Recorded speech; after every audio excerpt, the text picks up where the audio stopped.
오늘 은혜 받으실 하나님의 말씀을 함께 살펴보도록 하겠습니다. 오늘 은혜 받으실 하나님의 말씀은 누가복음 18장 1절에서 8절 말씀을 보겠습니다. 누가복음 18장 1절에서 8절 말씀입니다. 우리 성경을 보시고 또 스크린을 보시고 우리 같이 합독하도록 하겠습니다. 예수께서 그들에게 항상 기도하고 낙심하지 말아야 할 것을 비유로 말씀하여 이르시되 어떤 도시에 하나님을 두려워하지 않고 사람을 무시하는 한 재판장이 있는데 그 도시에 한 과부가 있어 자주 그에게 가서 내 원수에 대한 나의 원한을 풀어주소서 하되 그가 얼마 동안 듣지 아니하다가 후에 속으로 생각하되 내가 하나님을 두려워하지 않고 사람을 무시하나 이 과부가 나를 번거롭게 하니 내가 그 원한을 풀어주리라. 그렇지 않으면 늘 와서 나를 괴롭게 하리라 하였느니라. 또 주께서 또 이르시되 불의한 재판장이 말한 것을 들으라. 하물며 하나님께서 그 밤낮 부르짖는 택하신 자들의 원한을 풀어주시지 아니하겠느냐. 그들에게 오래 참으시겠느냐. 내가 너에게 이르노니 속히 그 원한을 풀어주리라. 그러나 인자가 올 때에 세상에서 믿음을 보겠느냐 하시니라. 아멘. 오늘 저는 이 말씀에 의지해서 우리 부르짖는 기도의 능력이라는 제목으로 은혜를 나누도록 하겠습니다. 여러분, 오늘 본문의 말씀은 예수님께서 갈릴리를 떠나서 예루살렘에 들어가시는 과정 중에 이 베레아라는 이런 지역에서 행하셨던 이 마지막 말씀입니다. 그 베레아 지역을 지나가게 되면은 예루살렘에 들어가서 십자가를 지시게 되는 그 사건이 남아 있죠. 바로 예루살렘에 들어가시기 바로 전에 바로 이 말씀을 했다는 겁니다. 그것을 아신 예수님은요, 우리 전장인 바로 이 누가복음 17장 22절에서 37절에 이 종말에 일어날 일들에 대해서 제자들에게 먼저 말씀을 하십니다. 지금 17장의 말씀과 18장의 말씀은 한 장소에서 동일하게 하신 말씀입니다. 그래서 이 17장 이 전에 있는 말씀이 연결되면 오늘 이 기도, 이 부르짖는 기도에 대한 그 중요성을 더 잘 깨달을 것 같아서 우리 17장에 나와 있는 말씀을 먼저 나누도록 하겠습니다. 우리 17장 우리 27절에 보면 노아의 때에 대한 이야기가 나옵니다. 17장 27절에 이렇게 말합니다. 노아가 방주에 들어가던 날까지 사람들이 먹고 마시고 장가가고 시집가더니 홍수가 나서 그들을 다 멸망시켰으니 라고 이렇게 말합니다. 마지막 때는요, 믿는 사람이 하나도 없었고 이 노아와 노아의 가족들만 있었다, 그 이야기잖아요. 그런데 다른 사람은 다 죽었다는 겁니다. 멸망당했다는 겁니다. 믿는 자는 볼 수가 없었다는 거예요.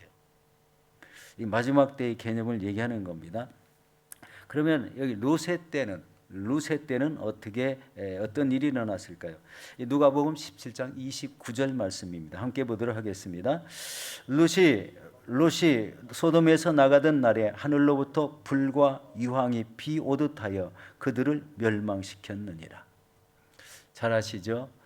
여러분, 이 소돔성이라는 곳은 우리 동성끼리 음행을 했던 그런 장소입니다.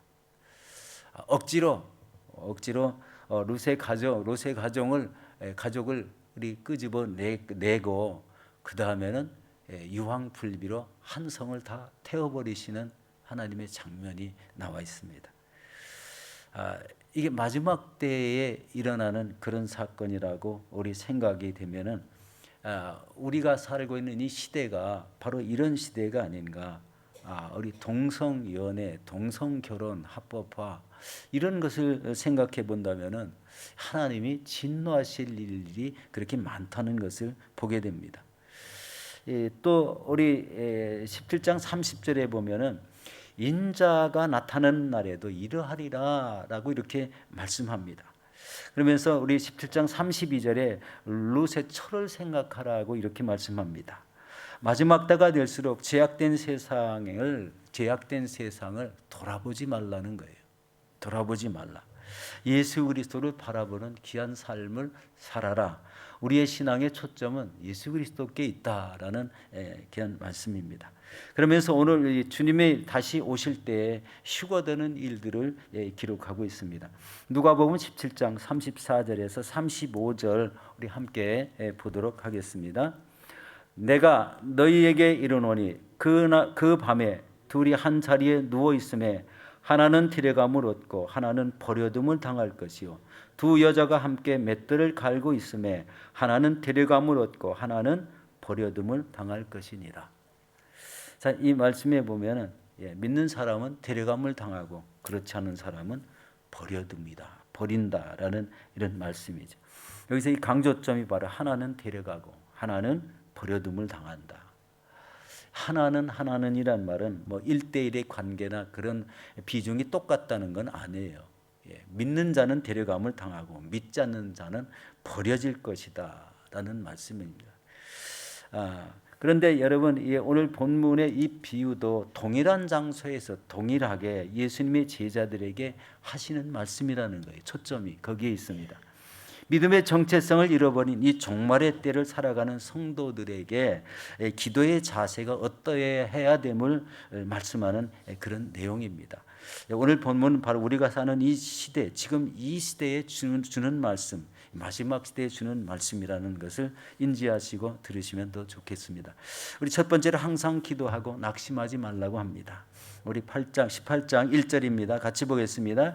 예수께서 그들에게 항상 기도하고 낙심하지 말아야 될 것을 비유로 말씀하고 있습니다. 여러분 기도의 중요성은 뭡니까? 항상 기도하는 데 있습니다. 특별히 부르짖는 기도를 강조하고 있죠. 항상 기도하는 데 있다. 여러분들은 참 복받은 분들이라고 생각해요. 항상 새벽에 깨어서 이 자리에 나오신다는 것, 그게 보통 습관 가지면 참 힘들죠. 쉽지 않습니다. 뚜렷한 기도 제목 있을 때 잠시 나오다가 또 그 다음엔 또 안 나오신 분들 있고 여러 가지 청들이 많이 성도님들이 계시지만 항상 새벽의 첫 시간을 하나님 앞에 드린다는 것 참 굉장한 은혜라고 생각합니다. 이런 기도 생활이 하나님의 은혜를 받고 축복이 많은 귀한 우리 성도가 될 줄로 믿습니다. 첫 시간을 하나님 앞에 나와서 기도한다는 것, 그것이 하나님이 주시는, 하나님이 바라보는 그 은혜의 눈빛이 여러분과 저와 여러분에게도 항상 임하게 될 줄로 믿습니다. 이 새벽에 나오시는 이 사람들을 보면, 성도님을 보면은 비가 오거나 바람이 불어도 추워도 더워도 뭐 무슨 관계가 없잖아요. 하나님 앞에 나온다는 그 개념만 있으면은 날씨와는 관계가 없습니다. 이 자리에 첫 시간을 하나님 앞에 드린다는 데 목적이 있기 때문에, 그리고 이 시간에 간구하는 그 기도가 상달되기를 원하기 때문에 이 시간에 나오시는 줄 믿습니다. 여러분 이 돌파 기간 동안에 더욱더 깨어 결단하고 기도하시기를 바라겠습니다. 이런 신앙이 하나님 보시 끈질긴 신앙이고요. 하나님께 마음을 확정하고 나오는 그런 신앙의 사람이라는 것입니다. 우리 시편 57편 7절과 8절에도 이렇게 말씀하고 있습니다. 같이 보겠습니다. 하나님이여 내 마음이 확정되고 내 마음이 확정되었사오니 내가 노래하고 내가 찬송하리로다. 내 영광아 깰지어다. 비파야 수금아 깰지어다. 내가 새벽을 깨우리로다. 다윗이 한 말입니다. 큰 양떼를 몰고 나가면은요, 우리 큰 푸른 초장에서 이렇게 풀을 띠끼다 보면은 해가 뉘엿뉘엿 지나가면은요, 집에 돌아갈 시간을 놓치지 않습니까? 이때에 그 미리 지어놓은 이런 한 움막 같은 데가 있는데 그 양무리를 다 안으로 집어 넣어놓고 그리고 문을 가로막고 자는 사람이 양치기라고 합니다.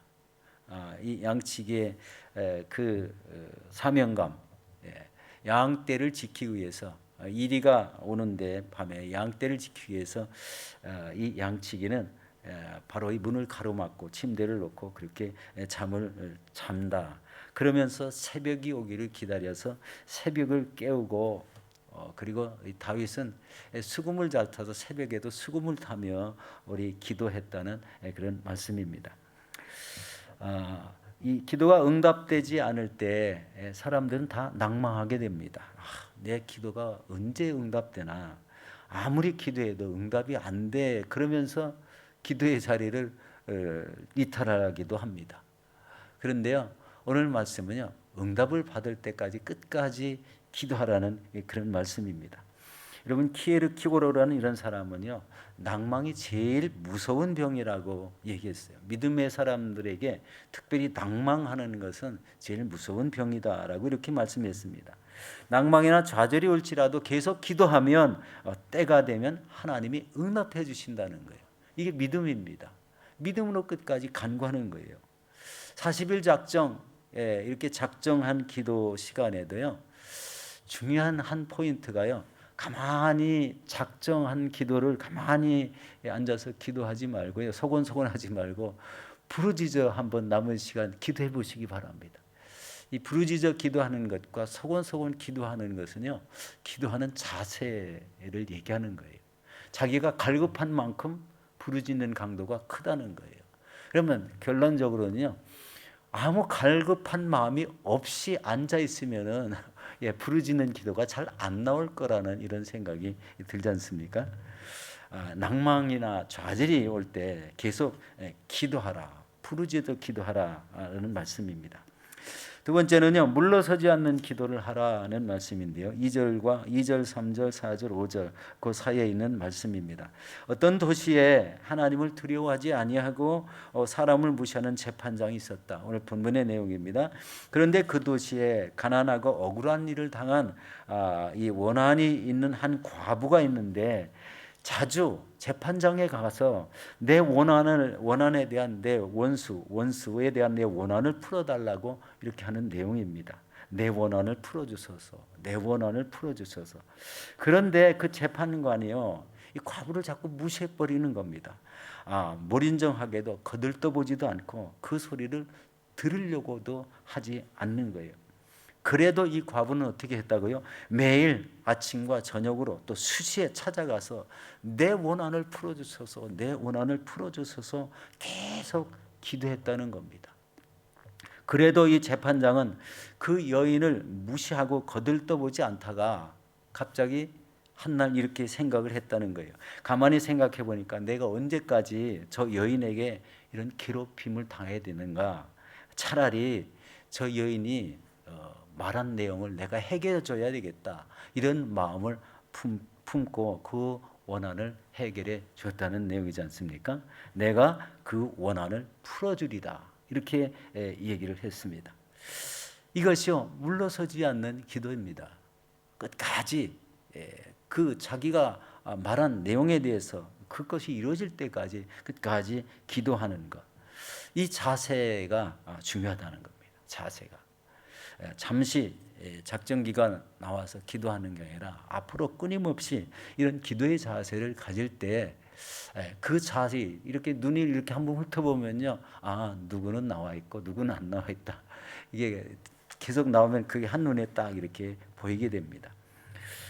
우리 과부의 기도에 귀를 기울이지 않던 이런 무정한 재판관도 과부의 이 끈질긴 이 간청의 기도를 통해서 결국 그 여인이 기도한 내용들이 다 해결되었다.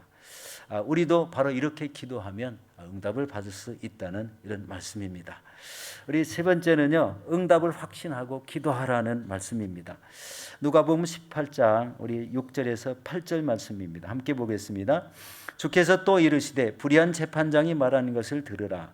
하물며 하나님께서 그 밤낮 부르짖는 택한 자들의 원한을 풀어주지 아니하시겠느냐? 그들에게 오래 참으시겠느냐? 내가 너에게 이르노니 속히 그 원한을 풀어주리라. 그러나 인자가 올 때에 세상에서 믿음을 보겠느냐 하시니라. 여러분, 이 비유를 통해서 예수님이 강조하신 것은 무엇일까요? 그렇게 몰인정하고 그리고 악한 재판장도 자신을 찾아와 이렇게 번거롭게 하니 괴로워서 그 원한을 풀어주었는데, 하물며 그 밤낮 부르짖는 택하신 성도들의 그 원한을 풀어주지 않겠느냐. 그 밤낮 부르짖는 기도에 응답하시지 않겠느냐라는 말씀입니다. 그러므로 너희는 하나님께서 응답하여 주실 줄 믿고 끈질기게 기도하면은 반드시 응답해 주시겠다는 이런 말씀입니다. 여기서 밤낮 부르짖는 택한 자라고 이렇게 말씀합니다. 하나님께 택함을 받은 자들은 부르짖어 기도하라라는 이런 표현으로 이해하면 더 좋을 것 같습니다. 여러분, 하나님이 택하시지 않았는데 밤낮 하나님께 부르짖을 사람은 거의 없을 겁니다. 세속적으로 옛날 장독대 앞에서 정한수 떠놓고 비나이다 비나이다 하는 그런 차원이 아니라는 거예요. 하나님께 택한 자, 하나님 앞에 나와서 기도하는 자, 이런 자들이 부르짖을 때 하나님이 들으시고 응답하신다는 말씀이죠. 여러분, E.M. 바운즈라는 사람은요 이렇게 말했습니다. 열정은 기도의 핵심이고 원동력이다라고 했어요. 기도에 열정을 가져라, 열심을 내라고 이렇게 말씀하잖아요. 때로는 소리내어 부르짖고 이 기도할 때 그 자체가 열정적인 기도가 된다는 겁니다. 자신의 가진 기도 제목이 간절하면 간절할수록 이 부르짖는 기도가 필요하죠. 이럴 때 부르짖고 기도할 때 그것이 응답되는 이유는 바로 이 열정적인 기도를 들어주시기 때문에 그렇다는 겁니다. 예수님이 말씀하신 내용 중에 차지도 덥지도 아니하면 내가 토하여 버리겠다고 했습니다. 차든지 덥든지 하라. 여러분, 찰스 스펄전 목사님은요 열정 없이 기도하는 것은 전혀 기도하지 않는 것이다 라고 이렇게 얘기했어요. 이 말씀의 의미는요 그냥 가만히 앉아서 기도를 분명히 합니다. 그런데 그런 기도에는 응답이 거의 없다는 거예요. 물론 뚜렷한 목적을 가지고 기도하면 응답은 될 수 있을 겁니다. 그런데 항상 그렇게 조용히 앉아서 기도하면은 응답은 기대하지 말라는 얘기예요. 여러분, 공원형이 조용히 앉아서 기도해서 혹시 응답 받으신 분 한번 손 한번 들어보시기 바랍니다. 손 한번 들어보세요. 이게 이제 새벽 전에 첫 시간을 나와서 부르짖는데요. 속으로라도 간절하게 기도하셔야 됩니다. 이 간절함, 부르짖음, 이것을 통해서 하나님의 응답이 금방 올 수 있다는 거예요. 이게 기도의 열정하고도 연관이 있습니다. 매일 나오시는데 열정이 헛되지 않으려면 부르짖어 기도하시라는 그런 말씀입니다. 중요한 것은요. 인자가 올 때 세상에서 믿음을 보겠느냐라고 이렇게 말씀합니다. 지금 이 시대를 바라보면은요. 참 시대가 너무 무섭습니다. 코비드가 지나가니까 모든 것이 다 평안할 줄 알았는데 전쟁이 터져나가고 정쟁에 물자를 대주는 나라들이 막 이렇게 생기고 그런 가운데 이 세계적 경제가 그렇게 썩 좋지 않게 흘러가고 그리고 믿음을 잘 믿었던 사람들이 코비드를 딱 지나고 나니까 믿음에서 이탈한 사람들이 많더라는 이런 이야기가 참 많이 흘러나오고 있습니다. 이 시대에 적응해야죠. 믿음으로 적응하는 게 아니라요. 이 시대에 적응하는 자신의 신앙생활, 이 세대를 더 중요하게 여기고 있다는 것을 보게 됩니다. 바로 이 믿음이라는 것은요. 본인 스스로가 하나님 앞에 나와서 열정을 품을 때 믿음이 뜨거워지고 믿음이 점점점 커가는 겁니다. 그런데 믿음을 잃어버리고 아예 하나님의 말씀을 딱 옆으로 제쳐놓으면요. 그때부터는 믿음 생활하고는 전혀 관계없는 이런 삶을 살 수밖에 없습니다. 이런 모습들이 마지막 때에 우리 뚜렷하게 일어날 수 있는 그런 일이라는 거예요. 마지막 때 이런 일이 난다. 믿음을 소중하게 여기지 않고 그냥 버리는 이런 신앙을 갖게 된다는 거죠. 이 돌파 기도를 하는 원인 중에 하나가 이 시대에 뚜렷한 믿음을 가지라는 이런 권고라고 생각할 때 이 돌파 기도의 중요성을 우리 깨달아야 됩니다. 바로 이런 뜨거운 믿음 다시 회복해서 열정을 가지고 신앙생활을 해야 된다는 이런 말씀이지 않습니까? 예수님께서 재림하실 때 이 들림 받을 수 있는 이 신실한 믿음을 가진 성도가 얼마나 될까? 예수님은 거기에 대해서 우리 벌써 얘기하시는데 인자가 나타날 때에도 그러하리라 이런 표현을 하고 있습니다. 세상에 지내왔던 모든 사람들이 그렇게 했던 것 같이 소돔과 고모라에서 그런 일들이 일어난 것 같이 하나님 없이 사는 그런 시대가 될 것이라는 이런 예고를 하고 있습니다.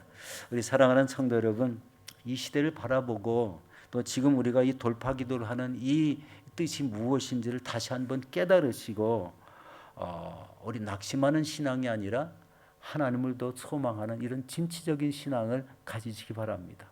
이 기회를 주신 것에 대해서 우리 하나님 앞에 감사하며 이 뜨겁고 또 열정적인 이런 신앙으로 회복하셔서 이 시대에 하나님이 기뻐 받으시는 이런 믿음의 삶이 이루어지시기를 예수 이름으로 축원합니다.